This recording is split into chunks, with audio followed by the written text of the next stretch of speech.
सरकार ने भी दिशा निर्देश जारी कर दिए हैं। क्रिसमस और न्यू ईयर के जश्न को देखते हुए ये दिशा निर्देश जारी किए गए हैं।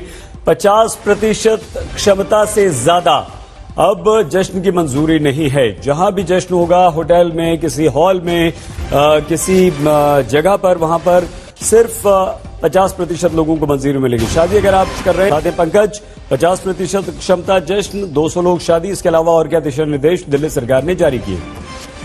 सैयद, काफी अहम फैसला दिल्ली सरकार ने लिया है और एक आदेश जारी किया गया है।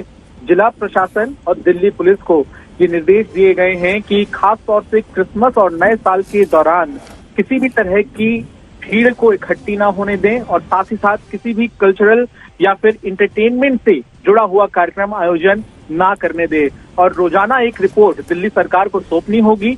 दिल्ली डिजास्टर मैनेजमेंट अथॉरिटी ने यह आदेश जारी किया है और आपको हम ये भी बता दें कि फिलहाल जो रेस्टोरेंट्स हैं दिल्ली में या बार्स हैं या फिर बाकी ऑडिटोरियम वाली जगह हैं, वहां पर 50% क्षमता के साथ ही अनुमति दी जाएगी लोगों को एंट्री करने की, यानी कि भीड़ का कोई भी अब चांस नहीं है। सरकार ने साफ कर दिया है कि सख्ती लागू की जाएगी।